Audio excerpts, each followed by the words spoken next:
Welcome to the Mid-Penn Bank Podcast, hosted by President and CEO Rory Retrieve. Rory is joined by Todd Shill, attorney, producer, and founder of 7577 Entertainment. Here's the conversation. Seth Joyner's a hard act to follow. Well, we've had a couple people be, after Seth, that was a really good podcast. It was great. And then we had Merrill Hodge. That was also a pretty good podcast. And I think that we came up with some really good reels from that.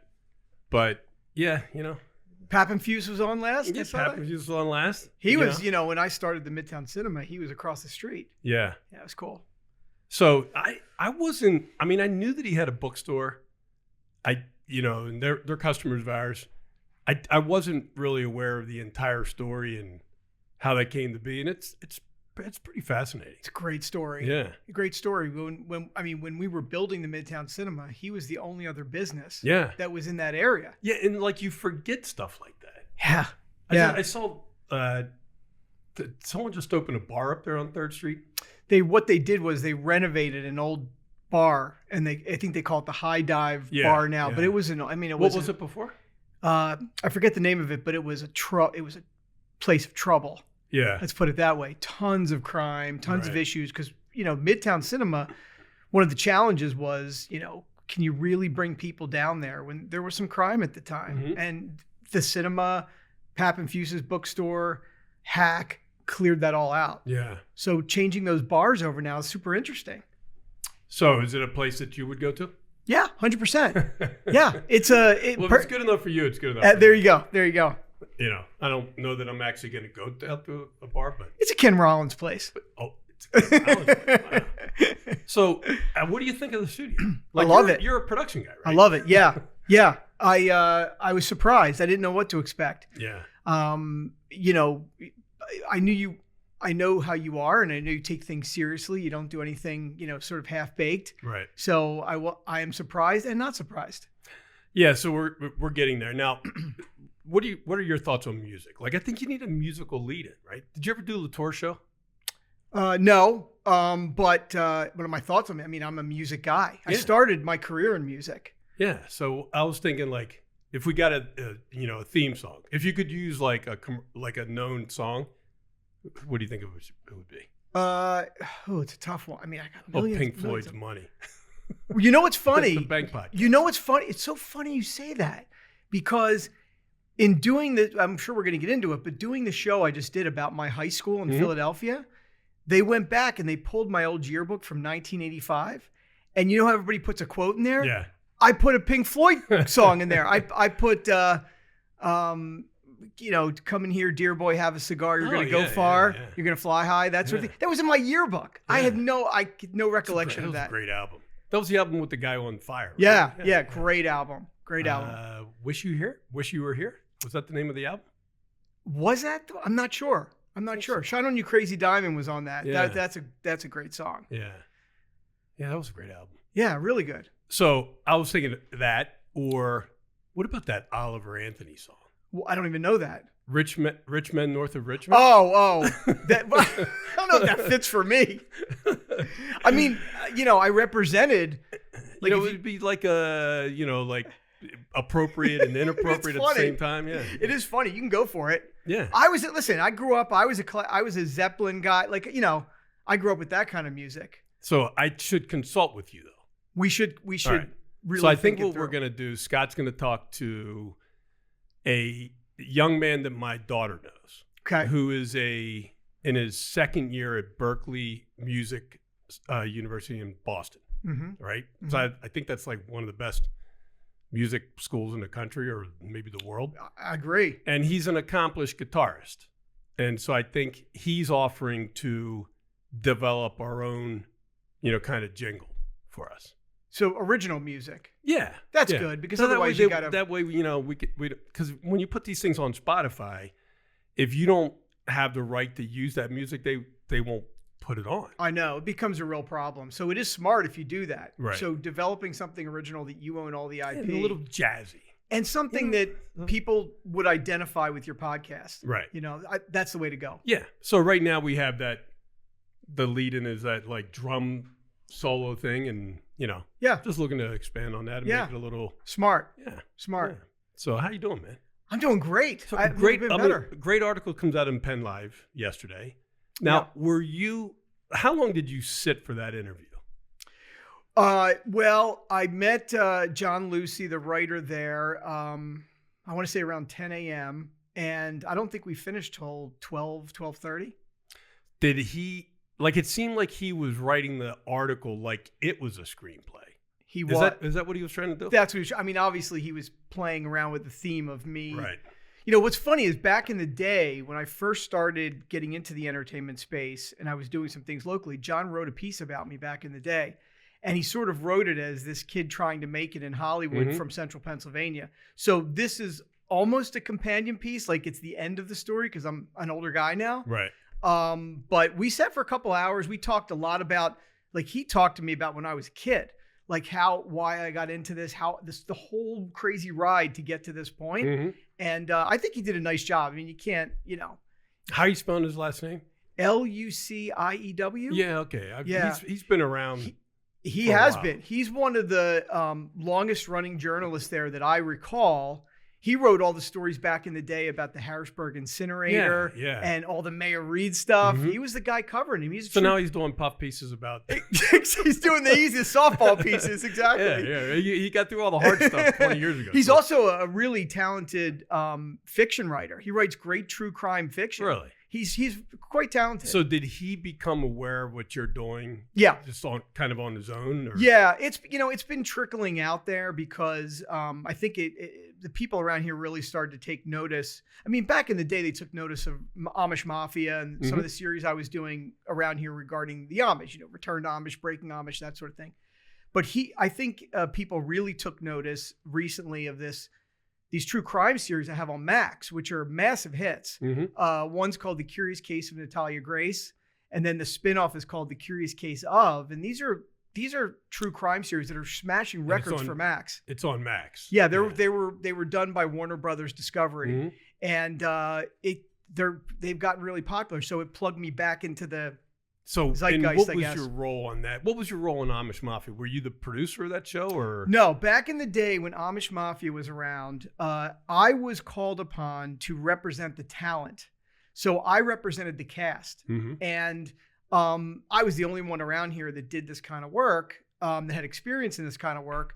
So I started representing the cast, and the show, it was a tongue-in-cheek show, but it became hugely popular for Discovery. To this day, one of their most successful shows.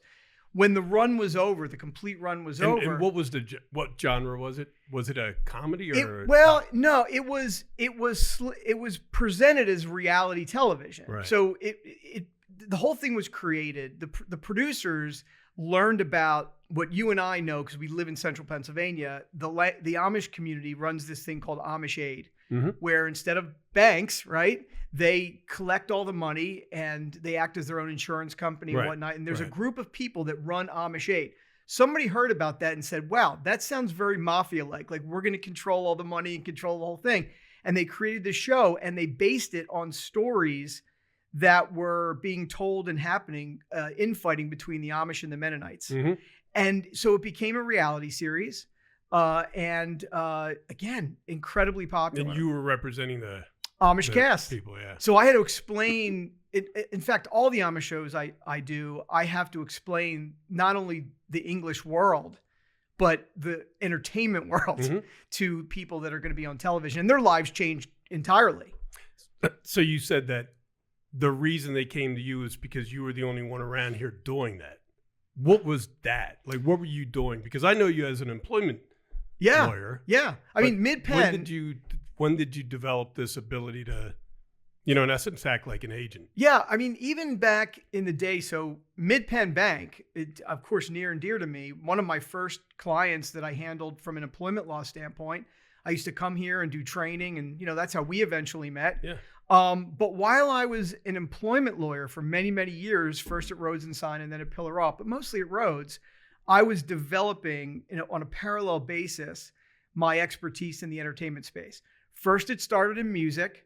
I started to represent, over the years, I represented bands that made it big from here, Live and Fuel and bands like that. And then I got plugged in down the road from them in the music space, and I started representing Sebastian Bach and, some other people who needed representation. Mm-hmm. So I was doing that for a while, but my goal had always been to get into television and film. So when I built the Midtown Cinema, I got known as the film guy around here, but I had no film experience. But everyone would start calling me for projects when they came into town. So if Paramount Pictures came into town to shoot a movie, I would get a call. Hey, we hear you're the film guy here locally. We need this, this, and this. Or and Columbia did that Pictures. Happen on Girl Interrupted? Girl Interrupted was a big one for me because Right. first of all, the film did well. Mm-hmm. But also I had the opportunity to work with some incredibly talented people. Jim Mangold, the director who just directed A Complete Unknown, the Bob Dylan movie. He's won a bunch of Academy Awards. He was the director. Angelina Jolie, Winona Ryder. It was a big movie. Sure. And I was able to get and they filmed some of that at the old state hospital. Filmed almost all of it there. Yeah. So we filmed in the tunnels down below. In fact, if you watch the opening of the movie, Mm-hmm. the opening scene is Winona Ryder kind of doing a voiceover, and then she gets pushed like backwards, and it kind of transitioned into a scene where she's getting her stomach pumped. Right? That was my hand. That's this right here. So, but we filmed that So I picked that up in that article. Exactly. We filmed that in the tunnels underneath the state hospital. So I started doing that, helping out the casting person, acting as a production assistant. I mean, I had some crazy jobs doing that for Paramount Pictures. And was this before the Midtown Cinema? It was around the same time. Because give me the Midtown Cinema story. Like, what did you do there? So the Midtown Cinema story is I moved here from Philadelphia to go to Widener. You grew up Law in School. Philly? I grew up in Philly, Northeast Philadelphia. Okay. And I went to Drexel University, and I moved here to go to Widener Law School. Mm-hmm. At the time, I thought I was going to be involved in politics. I had worked on some political campaigns in Philly, and I loved it. They were dirty, real raw political campaigns. And I thought I was going to do that out here. I never did, but that's what brought me out here. And so I went to Widener. And what class? When were you at Widener? I was the second graduating class, 1993. Okay. So then what happened was, I back when I lived in Philly, especially at Drexel, I would go to the Ritz theaters all the time. Independent film became my thing, absolute passion. And when I moved out here, there was nothing, as you can imagine, nothing at the time back in the 90s here. And one day I'm driving in Palmyra, and I drive past this shopping center, and I see I think it was a Coen Brothers movie, and I'm like, how is this movie playing here in a shopping center? I go in, I meet the guy. He runs a one-screen shop in a shopping center in Palmyra, Pennsylvania, loves independent film. And he tells me he's being kicked out. There's a dollar store going to come in, and he just rented the space, and he's got to move. So he was just going to fold up. And I said, you can't fold up. Let's try to find a place together. And we came back to downtown Harrisburg. We're looking for spots.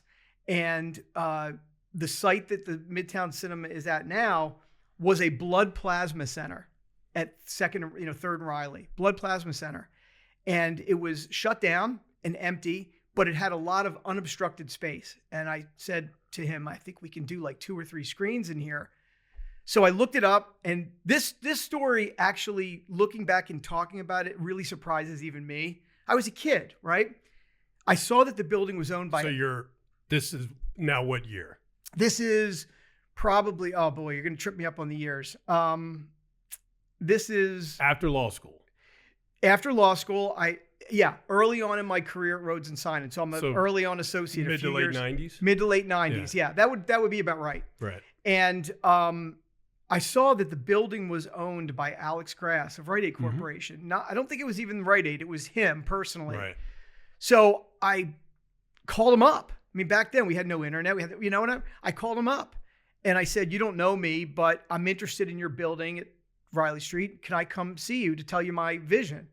I don't know why this guy said yes. He invites me. And again, I'm a kid. And I go over to his offices across the river, and we sit down in his big office. And I feel like I'm sitting like miles away from him in a chair. And I told him my vision: independent film, foreign film, bring economic development into the community. He probably loved that. Yeah, he did. He loved it right away. I had zero money. Mm-hmm. And he said, he goes, here's the deal. He said, my wife is a huge fan of independent and foreign film. So I'll tell you what, if you find a nonprofit or some way I can get a charitable write-off, a deduction for giving you I'll just give you the building. And that's what he did. Wow. I went to the Midtown Market District, convinced them to let us take the building in through their conduit. And then I had to go to city council and talk to them and testify about, I needed them to basically give me the money to renovate the space. Mm-hmm. And the whole pitch was, you build a movie theater down there like this, you're going to get people to move in down there. You're going to kick out the crime, economic development. Everything's going to happen around the Broad Street Market. And sure enough, they gave me the money to do it. Wow. And it would never happen today. So did the guy from Paul Meyer, does he run? He did. Yeah. So it's his business. His business, he was essentially, the cinema was owned by the Midtown Market District mm-hmm. because they funded it. They hired him as the owner and the manager. And the two of us together basically ran the cinema for many years until we sold it. And when did you sell it? Again, I'm not really sure. I think we ran it for maybe like 10 years. Yeah. Yeah. And it's still going today, right? It's going today. And the ownership today is, dare I say, even better than what we mm-hmm. were. They've really incorporated it into the community. It's a labor of love. And yeah, I was just there last week. I love it. Wow. That's awesome, man. It's a crazy story. When you think about it, I remember, testifying before city council, and they were saying to me things like, what is independent film? Is it pornography? I said, no, it's not, of course not. Right. And I would give them a list of films to watch. And then we had screenings for them. What we did was I set up a projector at this, I think it was the State Museum. And I would show them independent film, what it was, Cinema Paradiso and other movies. And we would bring them in to educate them. So it basically just means that it's not connected to any of the major studios. Correct. Right? Not funded. It could be distributed by a studio, but it's not funded. I mean, Miramax was one of the big early distributors of independent film, and they became a giant studio. But back in the day, they were just a small distributor. Mm-hmm. So did you do you watch the Oscars? No, I don't. Are you one of the few people that still do? No, I don't watch it because I know the inside. It's a campaign. The films that won are not necessarily the best films of the year.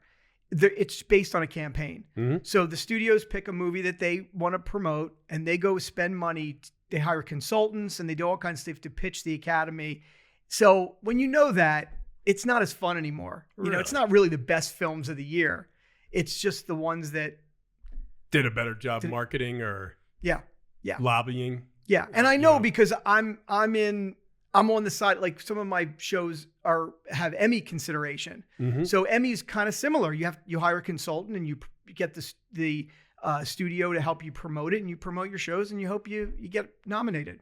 So you go through Widener and you originally think, because Widener's feeds a lot of the state government. Mm-hmm. A lot of people go through it. So you thought that's where you were going to go, but you end up getting into employment law. You have a great career. I mean, you're best I've ever seen. Yeah, I appreciate that. So you walk from that to focus on this. Yeah, I when I was a second year student at Widener, I got a clerkship at Rhodes and Sinan, and mm-hmm. at the time, one of the longest established law firms in this area. And the opening that they had at the time was to do employment law. Had no idea if I was going to like it. I happened to love it. And who was like the senior person in employment law there? Back at that time, it was a guy by the name of David O'Leary, who mm-hmm. later became a judge. David O'Leary and another guy by the name of Sean Lockinger, who was a younger partner, they basically took me under their wing, and I learned employment law. And I loved it. I did, I represented you and your bank for many, many years and absolutely loved it. But I always kind of knew this was my path. Speed dial there for a while. And you still can. Yeah. But at the end of the day, I had very deliberately, this path was deliberate for mm-hmm. me.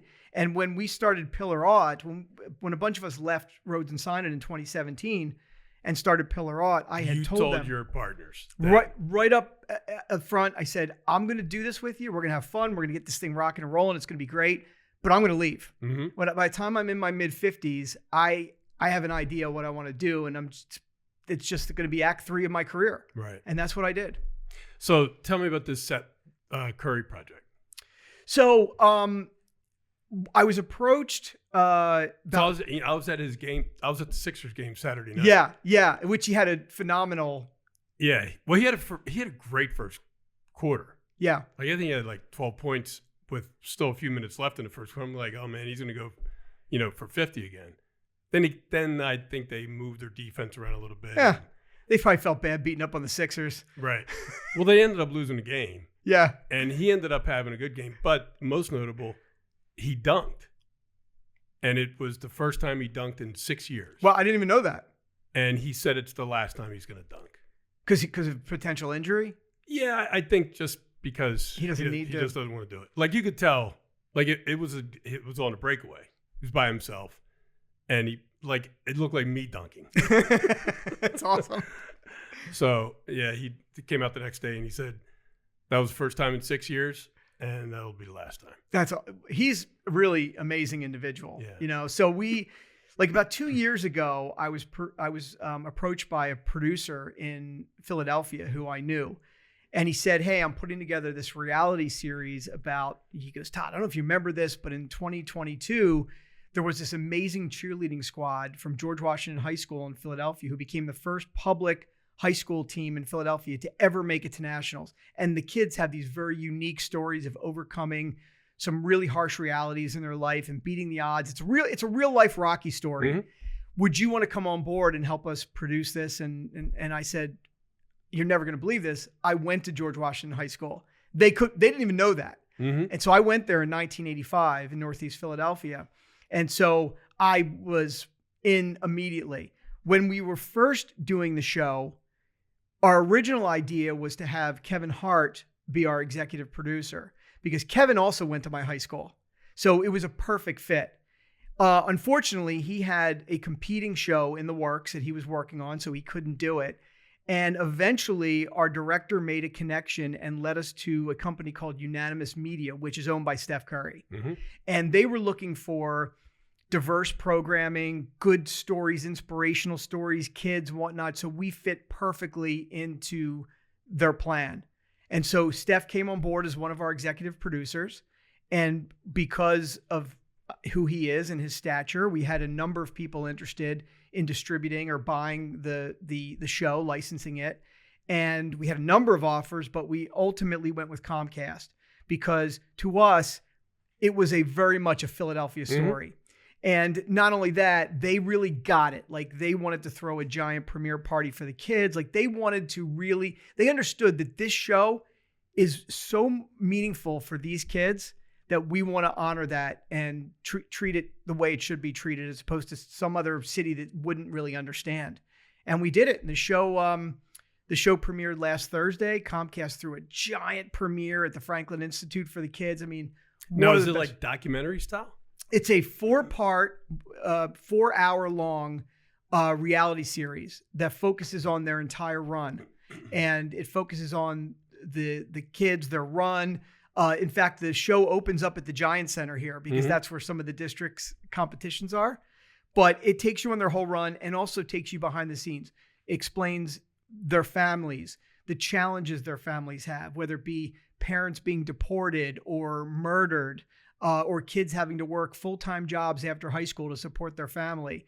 And it shows what they overcame and how important that sport is to their lives, wow. Life-changing. I mean, it's a tearjerker.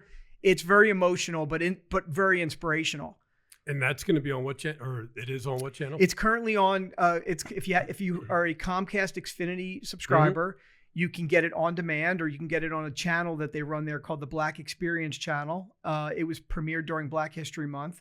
If you are a non-Xfinity subscriber, you can get it on Xumo. So Xumo Play is an app on Fire Stick, Roku, iPads. You could stream it for free anywhere in the country. So Steph is the executive producer, but you're one of the producers? Yep, I was one of the producers. It was produced by the production company is a company called The Workshop in Philadelphia, which are the original Banyan guys who did, I don't know if you remember, Rory, a show back in the day called Trading Spaces. Mm-hmm. It was one of the first home improvement kind of reality show. They created that. So that became The Workshop down the road. The same guys. And Steph had this company? Yep. Steph had this company. He had projects already in the works. He has a number of projects. But he and his team would give us creative input in the series. They certainly have helped promote it. Steph was throwing up his 50-point game the night of the premiere, but we put him up on the giant screen and he introduced the episode and he said how inspired he was by these kids and the coaches. And you can imagine you're a high school kid sitting in the thing and Steph Curry is saying he's inspired by you. I mean, how meaningful is that for these kids? It was just huge. Now, how far did they go? The team? Yeah. Spoiler alert. They didn't win nationals, but they came very close. It's like Rocky won. Right. You know, he almost won, but he didn't. It's like Rocky won. But some of the kids, the seniors at the time, went on to do great stuff. One of the girls, the captain, got a full ride to Penn. She's there for nursing now. I mean, some kids went on to do this. Really helped. What year was this? The run was from 2022 to 2023, I think. Yeah. So that kind of just ironically fell in your lap. Well, that, you went to that school. They don't know that though. But how does it? Like, how did they become aware of you? They became aware of me because when you're in this business, you can imagine, like probably like in your world, all the high level bank CEOs all know each other. It's a smaller world, whereas the consumer may think it's this giant world. It's the same thing in the entertainment space. It's a very small pond, really, at the end of the day. So I've been working in this space for a long time. They knew I had a number of shows already on television, which were successful. And I met them at a conference called Real Screen, which is a conference for people who do what I do, produce reality, unscripted television, whether it be docuseries or documentaries. We met there. They thought about me. They know I'm a Philly guy. I'm a Philly guy. I'm a diehard Philly sports guy. They knew that too. So they were like, Todd's a perfect fit because he's a Philly guy. But they had no idea I went to that high school. So what might this lead into?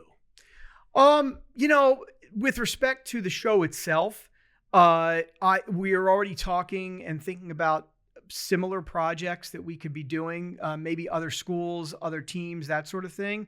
I don't think necessarily we'll be following this school. I think this is a project that may move around. So we're looking into it. But with that team that I worked on, with that particular team, we're doing a number of shows. We have a show on right now that's airing on Vice about Rick Pitino and St. John's basketball. It's called Pitino Red Storm Rising. And we've basically followed his move to come to St. John's this year and try to turn that team around. And he literally did it in one season. And we're in negotiations right now to follow them into the tournament, hopefully. So I'm doing other shows with them. We just did a series called Brady versus Belichick on Vice, which is, one of those kind of debate shows of who is really responsible for the success. So that show's already out? Yep, already out. Yeah, it did well. And that show and Pitino and Spirit, which is the name of the George Washington show, that company, The Workshop, focuses on a lot of sports content.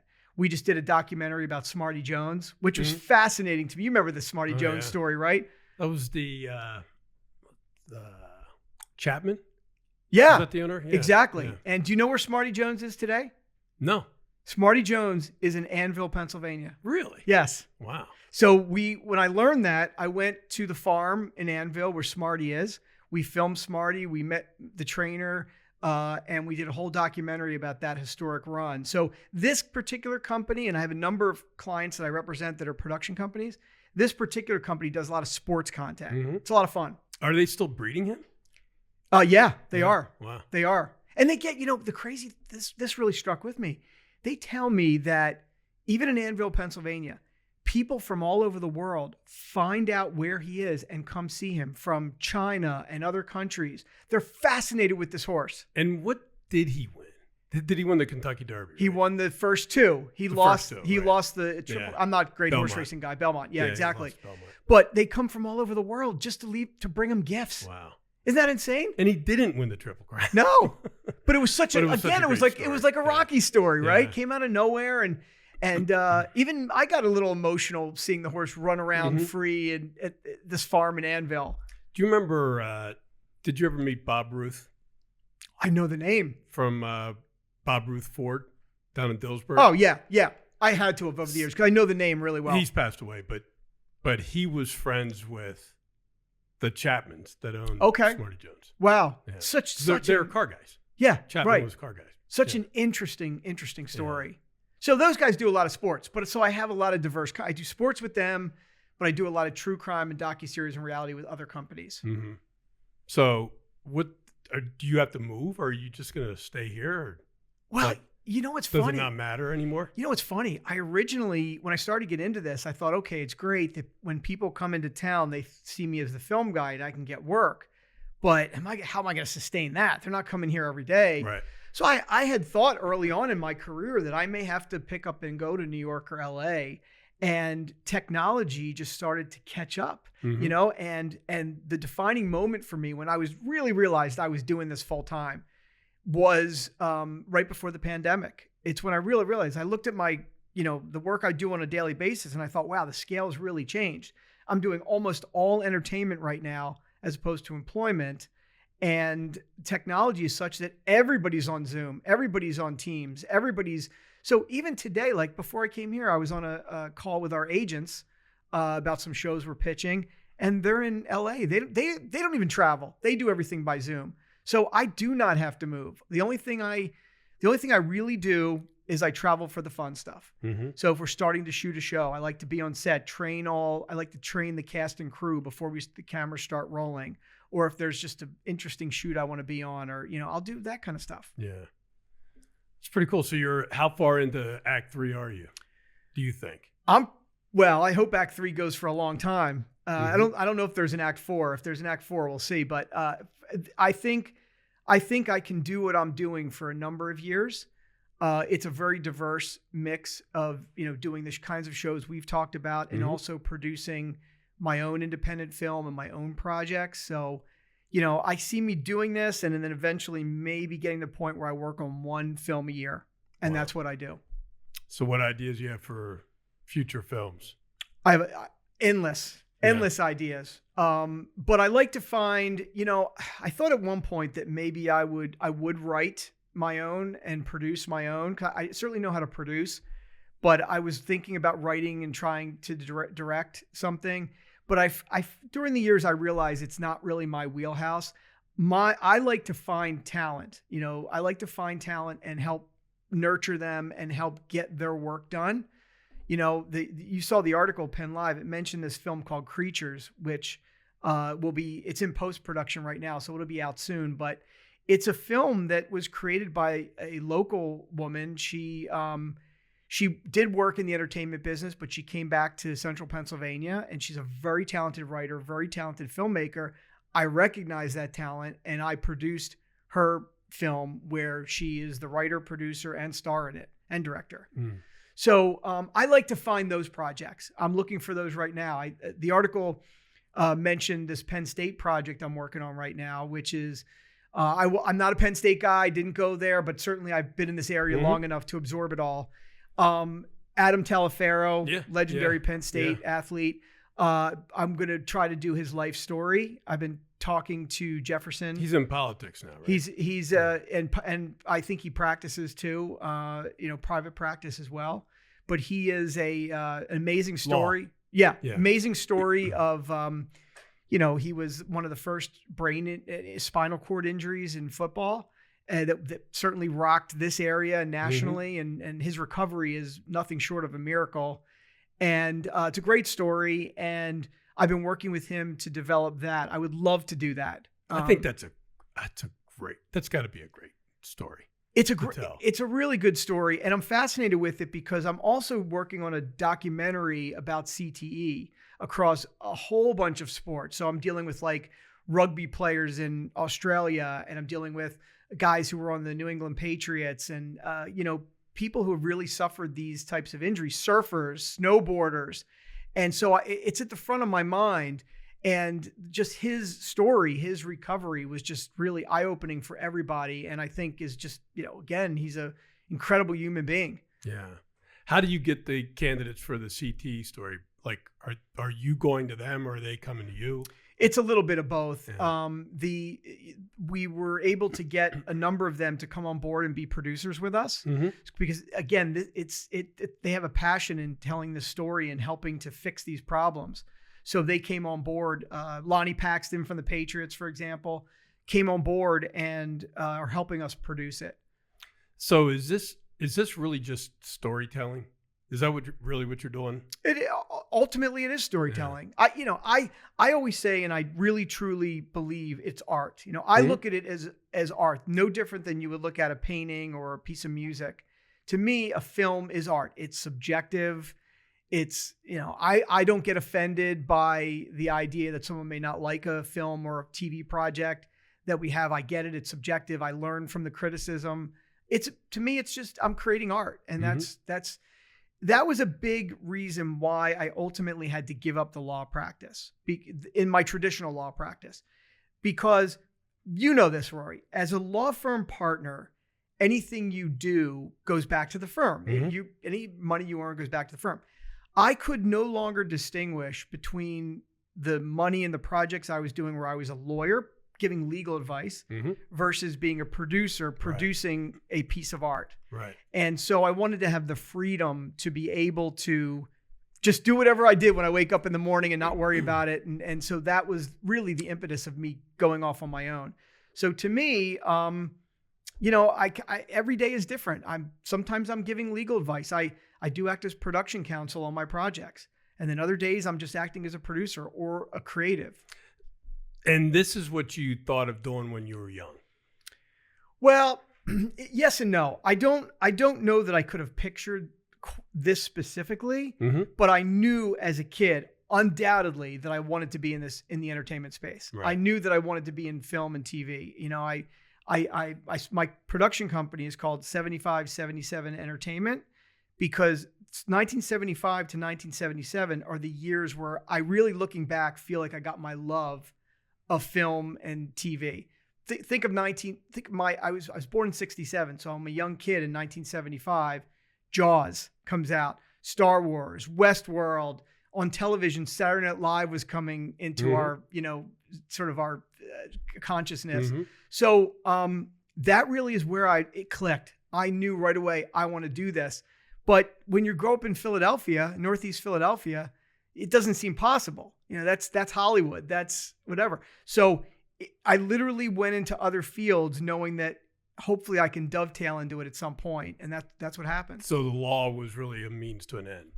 Absolutely was. Yeah. If I didn't do this as a lawyer, being able to learn how to be production counsel and to protect intellectual property and to give advice to filmmakers and producers, I don't think I'd ever be able to, they'd let me in the creative space.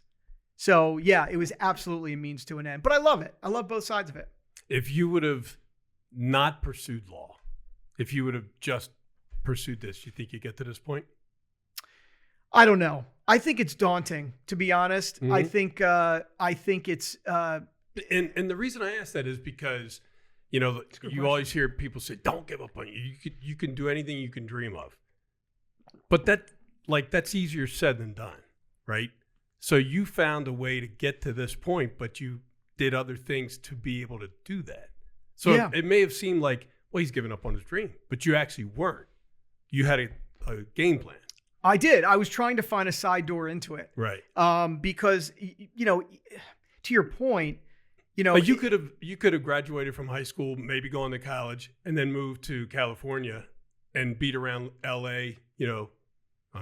There were no Uber drivers then, but you could have done that. Well, whole thing. You're gonna whatever the Uber driver was then. Yeah. Well, listen, you're gonna laugh. So when very young, I thought maybe I wanted to direct. I wanted to be on that side of it, behind the camera, and I considered going to film school. But I also knew that it was a long shot. I mean, I've met incredibly talented filmmakers that went to film school, the best film schools in the country, and they don't do anything in the space right now because it is a very hard area to break into. But what's funny about what you said is when I went to college, I graduated from Drexel almost a year early because Drexel's a co-op school and you go for 5 years. I was able to get all my credits in 4 years and be able to graduate. So what I did was I moved to California. So I spent a year in California, and I lived in Hermosa Beach, and I went out there to try to see, you know, is there something, can I connect? I was applying to law school at the time, but I was like, if something connects with me out here, I don't know, maybe I'll just stay and maybe I'll just try to do it. But it didn't. I didn't find that connection. To your point, there wasn't Uber at the time, but I worked at a really cool record store right off the beach. Probably the best year of my life, to be honest.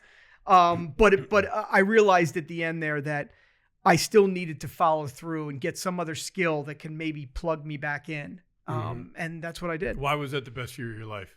Well, I was a young person. So the story that's really funny about there better be something about meeting your wife. No. But you're right. We probably should edit this podcast. Yeah. It's the second best year of my life. Second best year. The best year was when you met. She knows this. She knows that, and she also knows this story because it's really funny. I don't know how I met these people, but one time on one of my visits to California, I'd been out there a few times. I met these girls who were in a video. Do you remember the Tony Basil song, "Oh Mickey, You're So Fine"? Yes. Okay. If you go back and you watch that video, the video is Tony Basil as a cheerleader, and the cheerleaders are doing their thing, right? I had met a couple girls from that video. And when I was coming back to California, I didn't have a place to stay. Me and my buddy were coming from Drexel. We didn't have a place to stay. They're like, oh, stay with us. So we stayed with them for a while till we can figure this whole California thing out. We wore out our welcome at some point, as young college students will. But it led me, that was in Redondo Beach, and we found an apartment in Hermosa Beach, again, right off the beach. I don't know how they rented this to two kids, had no money, whatever. They rented it to us, and I worked at the record store, and it was the most carefree summer year, whatever I ever had. And just, again, this is the second best year. Second best year of my life. You know, because that story was going in a direction. That's hilarious.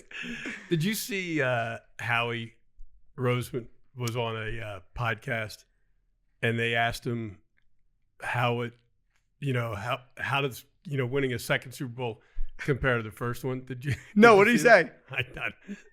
He's like, is this a family show? Like, so he was likening the first time winning a Super Bowl to the first time, I say no more. Yeah. And I'm like, man, Howie, you're just going. Howie loosened up a lot on this go round. Sure did. He bleeds for us, though. Maybe it was the can to the head. It could have been the can to the head. That's unbelievable. Yeah. Like, out of all the people that could have hit. And just to see the video of it. Yeah. I was at the parade, but I was on the whole other side. I was up at the link, and then I followed it down Broad Street in South Philly. And they weren't quite throwing beers yet at that point. They just started when the buses kind of passed us. You followed it? Yeah, we walked alongside of it. So wow. I went. So it's a crazy story. I'm on a radio show in Philly. But you didn't go to the game, right? I didn't go to I was going to go. I know I texted you. I was going to go. I decided not to. And but when they won, I go on every Friday on a radio show, a YouTube show in Philadelphia, hosted by Anthony Gargano. You know Anthony is like the big sports guy in Philly. And we talk TV and film every Friday. But for the parade day, which was a Friday, he wanted me to come to Chicky and Pete's, do the live show, and then go watch the parade, right there. So when we drove, the parade kind of starts there, right? It starts there. But when we arrived, we took a train to 30th Street Station.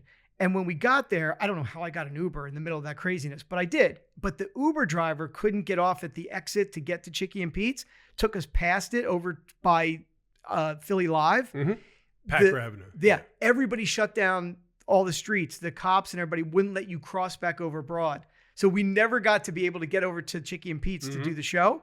But I was out there at the link when the buses came out and they left and they came down the link, then they turned on Broad Street, and you could literally walk along with them. They were moving that slow. Wow. It was fun. It was crazy. And did you went the whole way up to the art museum? No. We just went down, we left them at some point on Broad Street.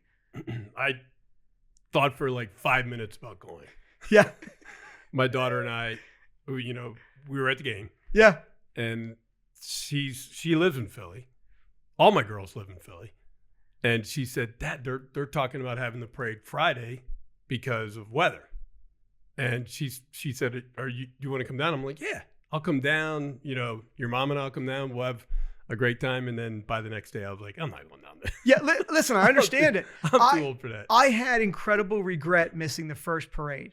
When the Eagles won, I had already booked a trip, ironically, through Philly You're Sports. talking about in 18. When they won in 18, I had booked a trip to go see the Flyers play their first game in Vegas. It was when the stadium just opened there. So I had to literally leave and get on a plane. And I had so much regret missing that parade. I was not going to miss this one. I mean, that was the Jason Kelsey. I know.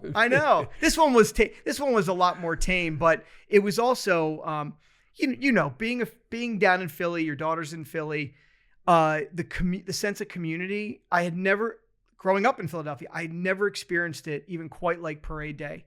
Every street, every block, people out hugging. Mm-hmm. I've never experienced anything like that. I mean, the pictures from this year's parade were incredible. Yeah. They said that anywhere from 1 million to 2 million people. Felt it. That's a lot. And that's a lot of people to go to a parade. And very few incidents, but the national media will never tell you that story. Right. Yeah. Never tell you that story. They'll tell you about the one incident. The one. But they're not going to say how much, love there was. Exactly. The rest of it. Exactly. And I'll tell you that so one of the reasons I didn't go to the Super Bowl, there were a few reasons, but one of them involves you, because you were kind enough to invite me to the NFC Championship game the year that they lost the Super Bowl. Right. So we watched that game. Amazing destruction of the 49ers, right? It was great. We went on the field afterwards, had field passes, saw the trophy presentation, and I realized it doesn't get better than that for me. Because until there's a Super Bowl at the Link, it doesn't get better than that for me. I was there with all my people, Philly, the pinnacle game, the pinnacle experience. I think I'm done. Like, I don't know if I could do it better. Yeah, and we talked about that this year. So I went in 23. Yeah. And was there for the disappointment, watching them lose. And I didn't grow up a Philly fan. I was a Redskins fan. Oh, wow. I didn't know that. And I didn't like the Phillies. I was a Mets fan. And I didn't like the Sixers. I was a Celtics fan. And so, my appreciation for Philadelphia sports probably started about 20 years ago. Okay. So I wasn't like this long-suffering Eagles fan. But when I went in 23 and they lost, I was not happy. I wasn't like, distraught or anything like that, but it was like a bad feeling. You felt something. So when, they're going back this year and I'm like, geez, man, I'm going to get down. Now I'm going to get down to New Orleans and, see them lose again. Like, I don't want to do that. But I also don't want to pass up an opportunity to be there in the stadium if the team that I'm rooting for wins the Super Bowl. I'd been to Super Bowls before, and this may have been my last one. It's kind of like Steph dunking. I think this is it. But, I did tell my daughter that, like, if you're at the game, if you're at the Super Bowl and you're rooting for the Eagles and they win, it's going to be an incredible feeling. But if you're in Philly watching them win a Super Bowl, that's going to be a pretty good feeling. Yeah. Too. Like, I would imagine Philadelphia Sunday night of the Super Bowl was crazy. Oh, it's insane. It's insane. But it's the feeling of community. I mean, There's nothing like it. I've never experienced anything. I'm a Philly guy, so maybe other cities feel the same way I do. No, I don't know.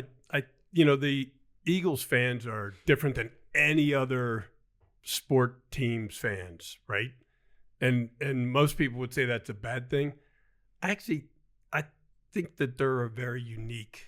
They're really passionate about their Eagles. They are. They're like weirdly passionate about their Eagles. You know, like how the Eagles go, they go. Oh, it affects their day, their week, their mood, their year. Their year. Yeah. It's true. Like I really think that makes them kind of unique, because I don't know that there's another fan base that's quite like that. It doesn't feel like it. Certainly the national media focuses on us that we're unique and different. And there's some good reasons for that. Again, to go back to 2023, and I think I was talking to Seth about this.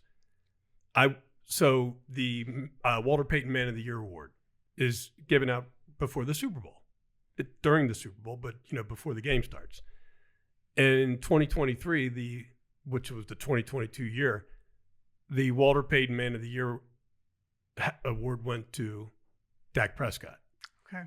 So now the Walter Payton Man of the Year award is a humanitarian award. It has nothing to do with football. It's given to a football player who does really good things in a community. That's what the award's for.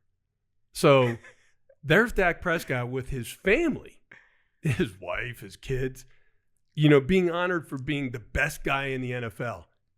And the stadium's booing him because they're all Eagles fans. Well, or at least half the stadium's Eagles fans. Yes. And I was like, wow, that's just mean, man. Like, you want to boo him during a Cowboys game? Yeah, fine, boo away. But like when you're getting recognized for being a good guy and you're getting booed, like that was bad. And then they also announced the Hall of Fame class. And in that particular Hall of Fame class was DeMarcus Ware. Okay. And Rondé Barber. Yeah. So DeMarcus Ware's big, the big thing that he did in life that ticked off every Eagles fan is he played for the Cowboys. Right. So he's there getting acknowledged as one of the class. Boo. And then Rondé Barber, what did he do? Bad. He intercepted Donovan McNabb in the 2005 That's right. NFC Championship game. So he got roundly booed by everyone in the stadium. And it's like, you guys, man, this is why no one. We have one mode. There's one mode. I know. It's true. Listen, we earn the reputation, but at some point it is a bit exaggerated. Yeah. But we earned it. Then you see that, and it may have been a setup or whatever, but that Eagles fan giving was it a Rams? Packers. Yeah. He was giving it to the Packers fan. Yeah. And it got out there on social media. But again, there's not, I don't know. Like, how can you get to that point? That's and again, like individual we didn't flaw. see the entire thing. We didn't see how they instigated it or whatever. Right. But still, I don't care. Yeah. No, you don't care. Yeah. Right? No. Like, how do you get to that point? To do that, that's it, to paint a whole fan base because of one knucklehead out there that's a deep personal flaw, that guy, is unfair. Right. And I can show you those guys in every NFL stadium in the country. Absolutely. But that's an NFL fan. That's an NFL fan. Not just an Eagles fan. That's like NFL fans, and the word fan is short for fanatic. I mean, you can football fans can get pretty crazy, like other football fans can. Yeah. Right. Yeah. Like in England and Europe, that football, like those fans are. It's even more violent. They're crazy. Yeah. It's way more violent. Right. But listen, we've earned the reputation, but I also love it too. Mm-hmm. I love it. So, Eagles win the Super Bowl. Happy about that. You're a big baseball fan too, though, right? I would say my order is Flyers. Flyers are my number one. Really? Number one. Wow. Hockey is my number one sport. And that should say something to you, knowing how much I love the Eagles. Did you play hockey? Uh-huh. Did you? I did, but it's more so the way I grew up. Right. So growing up in the 70s, at the time period I did, and being a kid at the time I was when the Flyers won their 2 Stanley Cups, and it was the Broad Street Bullies. My father was a huge... Was that 75, 75? 76? Yep, Yeah. Same years. Yeah. My father was a huge Flyers fan, so it was in my blood, literally. And then years later, I've been a season ticket holder. I played in the Flyers fantasy camps, played with my heroes, my childhood heroes. My daughter played for the junior Flyers for many years. So the Flyers are my number one. Eagles, Phillies, Sixers. Eagles. So Flyers, Eagles, Phillies, Sixers. Yeah. And Sixers, I would have they were inching up, but my God, now I don't even know what to make of that organization. Well, and the surprising thing about that is the guy that now owns them owns the Commanders. And the Devils. And I think one other team. Maybe a soccer team? I'm not sure. Yeah. I'm not sure. And I think he's put the requisite amount of investment into the Commanders. Like they got almost good overnight, after he bought them. Oh, yeah. I mean, he after years of abuse by Daniel Snyder. And you know what? He's going to do great things with that organization. Right. But it is a bit weird to have the guy who owns the Commanders to be rooting for your Philly team on a basketball court. It is kind of weird for the fan. Well, so there was a story after I guess it was after the NFC Championship game, that he wouldn't allow the Sixers to post a congratulatory message to the Eagles. I didn't hear that. That would Yeah. that would show you how self-aware you are if he really did that. If he did that, that's just I mean, of course. that's a bad business move, because those Philadelphia fans aren't going to forget that. No. Right? No. So if there's any truth, and now maybe it's not a true story, but if there's any truth to that, I think that was just terrible business. Yeah, it was weird. But we're in a weird time, right? With the ownership of sports teams, and now we're entering into a period where private ownership is going to be able to own college teams. I mean, it's a very interesting time. So you have a daughter. Yep. Do you have any other children? Nope, just one daughter. One daughter. How old is she now? She's 18. She's a senior in high school here in Central Dauphin. And she played hockey. She played hockey at a very high level. Yeah, she was a goalie, and she played hockey for the junior fly. She played here growing up with the Vipers, Capital City Vipers, then with the junior Flyers, and she was going to play hockey seemingly forever, it seemed like. And we were on a recruiting trip to college, and she, on the way home, she's like, I don't think I want to play hockey anymore. She's like, she found lacrosse. She started playing lacrosse. She loves lacrosse, and that was what she wanted to play.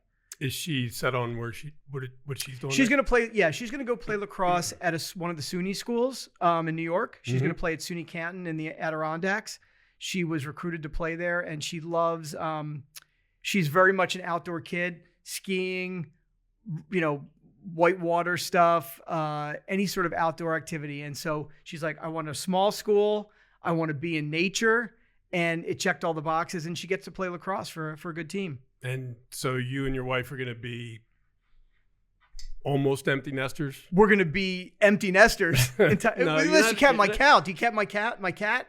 No, but as long as your child is still in college.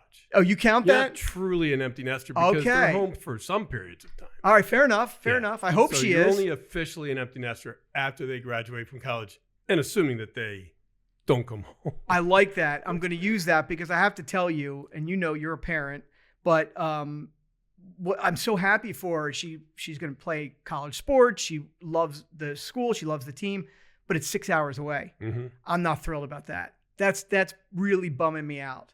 But it's 6 hours? It's a 6 hour drive. It's almost all the way up 81. Wow. It's like but it's a car ride as opposed to a plane. So you can get in the car at 7 in the morning. So that's like upstate New York. It's like you go up 81 past Syracuse and you keep going. Oof. The closest big city is Ottawa. Right. Yeah. Wow. Which is fun. That's going to be fun. So it's going to be tough to go see her games? No, I don't think so. It'll just be a car ride. Matches? No, because because it's a SUNY school. She'll play all over New York. Mm-hmm. So I'll be able to see her. And they even come and play in this area. I know the coach wants to play against Messiah, and the team is actually playing out in Williamsport coming up. So there'll be opportunity. And what's she going to study? She's going to study business. Mm-hmm. She wants to study finance and economics. And where's she going to do an internship next year? Ken Rollins already talked to me about that. He said, you need to talk to Rory at some point. We do have a great internship program. Your program's amazing. Yeah. He told me all about it. It's amazing. So do you know, you've seen on Dr. Rahman? Do you know who that is? No. He's the head of the urology group at Penn State Hershey. Okay. And he's the primary person that we have had this No Shave November partnership with over the last, coming up on 10 years. And his son is a runner and just won a state championship in track. And he's gone to Penn to study economics. And when I met him this past November, I said, what are you going to do for an internship in the summer of 2026? And he said, I don't know. I'm like, you're like, I know. I'm offering it to you now. So I'll make an offer to that's hilarious. Your daughter, summer of 2026. Well, she knows how much I love Mid-Penn, yeah. and she may really have an interest in that because she doesn't, like most college kids at the beginning. They have a general idea of what they want to do, but I'm not even sure they should have a specific idea. Like they really, shouldn't at that point. But having an internship, not just at Mid-Penn, but a place like this where they can come in and get some professionalism. They can see what a work environment's like. They can, bounce around and do different things. And, fortunately for our interns, they also get to, do the golf outing. Yeah. And they all love that. That's an amazing event. Yeah. So it really is. And a lot of that's thanks to you and Ken and the rest of the group at Pillar Up. You guys have been supportive of it almost since the very beginning, and major supporters of it over the last 5 or 6 years. And we couldn't do it without you guys. But it really is something that is, it's a part of our overall culture and brand, but it's almost like it's its own thing. Oh, it is. Yeah. But kudos, because I remember I was at the first one, and I remember looking at it and hearing your vision for it, and you achieved that. I mean, to me, it is the best charitable event in Central Pennsylvania, bar none. It's not even close. Not even close. Yeah. And what it does, you're right about that. the amount of money that you raise, and the breast cancer, all the charitable work that you do, in addition to that, is super impressive and important. I've always believed it's super important. So it's great. So that particular event and where we give the money to, the Pennsylvania Breast Cancer Coalition, that's a great organization. Yeah. They do some really wonderful things. And the other half of the money goes now to the University of Penn Medicine, the Bosser Center. And the primary research doctor there, Dr. Payal Shah, she's incredible. I mean, Todd, like when you sit there and you listen to how she's using the money and the things that she's doing, it's like really inspirational. And like even a guy like I could sit there and understand what she's saying. Sometimes she gets a little. Well, she's got to show you. She's got to show you. She knows a little more than you. She starts talking things, and I'm like, whoa, slow down. Yeah, I'm a banker. I'm not that smart. But it's incredible stuff. It is incredible. Listen, so many people, we tend to take it for granted, but so many business people, they just go about their day, they do their business, and they pocket the money. Mm-hmm. Let's be honest. Like, we know this. It is such a gift to be able to do that as part of your organization, your business organization, to raise that money and to see it work, to see it deployed and see it work. It's a gift. Yeah. I mean, I think it's incredible. So you didn't grow up here, but you've been here since law school. Do you love this Central Pennsylvania community? Do you see yourself staying here? Like after you are an empty nester, do you guys, are you going to move down south or move out west or stay here? I do love it. I've been here since 1990. And as we've established, I met my wife here, which is the greatest time of my life. But the truth, no, is your wife, is she from here? She's here. She moved around a lot as a child, with her family and her dad's business. He was an oil guy back in the day. But she lived here for her formative years as a young child, and then, went to high school here. She's a sign language interpreter. That's what she does for a living. Wow. So she can really do that anywhere. I could do what I do anywhere.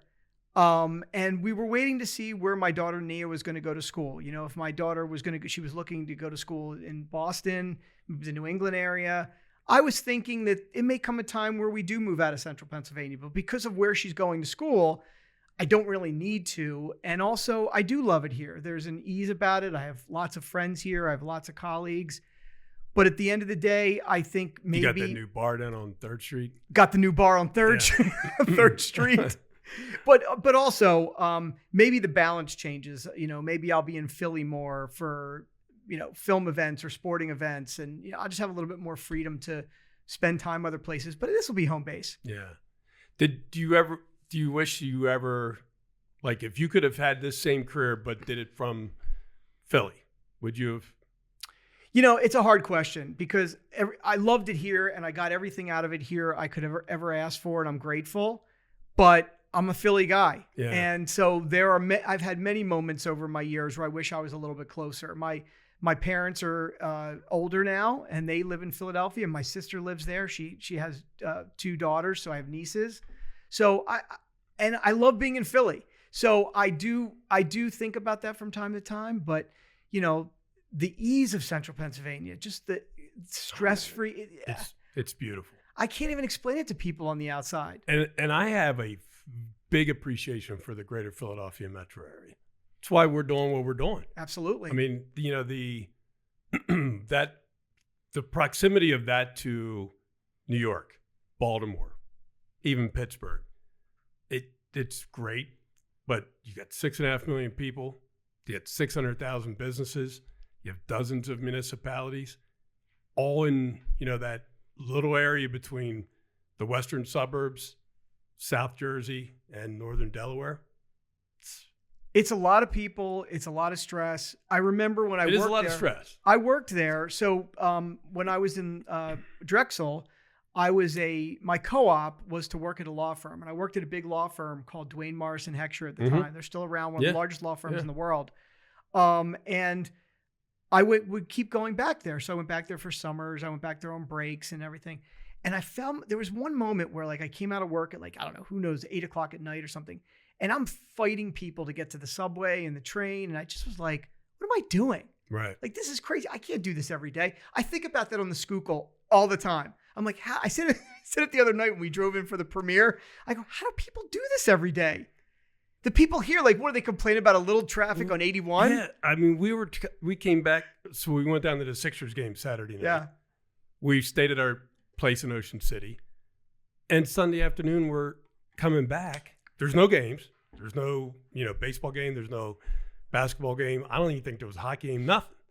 And the Schuylkill was jam-packed. It's crazy. And I'm where is everyone going? Yeah. Especially into the city. I understand rush hour coming out, right? It always seems like wherever I'm going, that's where the traffic is. That's the thing. So when we were leaving Philadelphia the other day, it was jam-packed. The other way, clear. Yeah.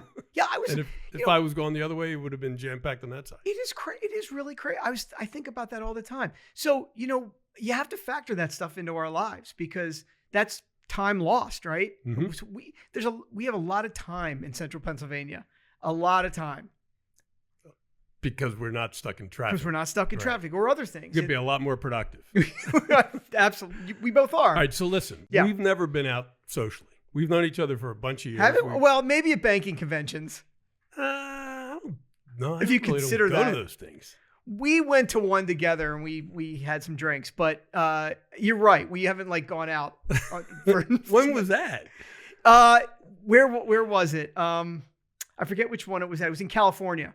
Oh, was that 21 or 22? It wasn't now. Palm Desert? It was Palm Desert. Yeah. That's where we were hanging out. Yeah. There wasn't much to do around Palm Desert. Yeah. I went out there for one day to talk to one CEO of a bank and meet his team. And the next day, I flew out there just to do that. And the next day he said, we're going to sell this company and it'll be later this year. And you're who we want to sell to. And then he did sell the company later that year. So it was worth it. Never talked to me. Never gave me the book or anything. I'm like, wow. But I came the whole way out to California. Yeah. Those conventions, I mean, I enjoyed them and I didn't enjoy them. Right. I'm not a big fan of them. I understand why. I know my Duncan Campbell at PBA and Kevin Shivers over at PACB. They'll hate me for saying that on a podcast, but it's a lot. But I understand why they do it, and it's very important to both of those organizations. And after all, they do great advocacy work for the community bank industry or all banking. So I'll keep going. I'm going to go to the PBA one. Duncan, I'll be there. Marco Island coming up, and I'll go to the PACB one or at least. The Marco one was pretty fun. I do remember that, but it's just you're constantly on, right? That's the whole thing. You can't get a cup of coffee in the morning. You're there as a vendor. I'm just there, hobnobbing. Yeah, exactly. Exactly. Listen, my man, thanks for coming in. And really seriously, nice to have me. I'd love to have you back in. Okay. And as you're, coming up with new things to do, new projects to work on, come in and talk about it. I would love that. And in the meantime, let's get out to dinner with wives. Okay. That would be a lot of fun. That would be a lot of fun. After all these years. Yeah. Okay. and then have you meet Mrs. Mid-Penn Bank podcast. So. No, thanks again. And again, I said at the top of it, but Mid-Penn, definitely one of my early and longest client relationships. I valued it so much. I still value it. So I really appreciated coming here and doing this today. My pleasure. All right. Thanks Rory. Man. Yep. All right, bud. Thank you for listening to the Mid-Penn Bank podcast. You can find more episodes at Apple Podcast, Spotify, Amazon, and more. Do you have a question about the podcast? Email us at podcast@midpennbank.com. References in this podcast to MidPenn are to MidPenn Bancorp, Inc. and its subsidiaries and affiliates. This podcast expresses the views of its participants and may not represent the views of MidPenn or its officers and employees. In addition, these views are subject to change without notice, and MidPenn has no duty or obligation to update the information contained in this podcast. This podcast is being made available for informational purposes only and should not be used for any other purposes. You are encouraged to consult with competent legal, tax, accounting, or investment professionals before engaging in any financial transaction. MidPenn does not make any warranties as to the accuracy or completeness of the information in this podcast, does not endorse any third-party companies, products, or services, and assumes no liability for your use of this information. Forward-looking statements should not be considered guarantees or predictions of future events. This podcast is the sole property of MidPenn and may not be copied, reproduced, republished, or posted in whole or in part in any form without prior written consent of MidPenn.